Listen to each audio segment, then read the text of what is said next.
The Science of Mind by Ernest Holmes, read by Michelle Ingalls. February 3rd. How we use the creative principle. If, through the law, thought is creative, we cannot say that one thought will create while another will not. We must admit that all thought is creative, according to the impulse, emotion, or conviction behind the thought. Our theory is that the medium is a universal, simultaneous presence, and in this presence all live, and that whatever is known at one point in it is known at all points instantly. So if we, practicing this principle in Los Angeles, declare the truth about some John Smith who lives in New York or at any other place in the world, the speaking of his name draws the law into the vibration of his personality, his individuality. Mentally, physically, spiritually, he is now in it. We have, so to speak, tuned into the keynote of his being. This being is also at the center of our being.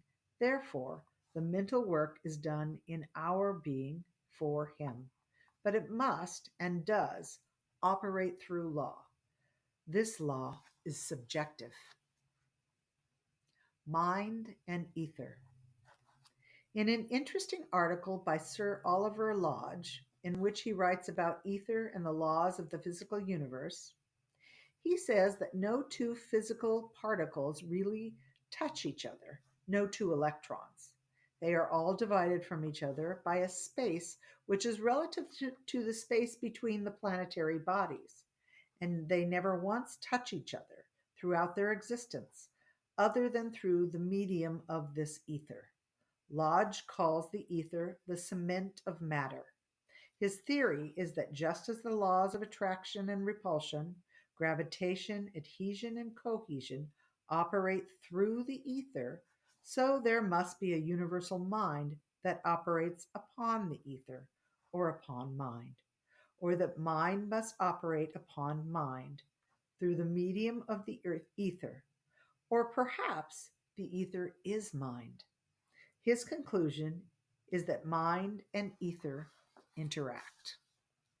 We think of the ether of mind as a universal subjectivity, the soul of the universe. Just as the ether of space is a medium for physical action, so this universal subjectivity is the medium for mental action.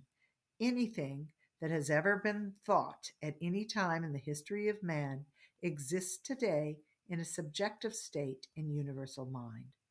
When we get into the field of mind, there is no past, present, or future. They merge into one medium.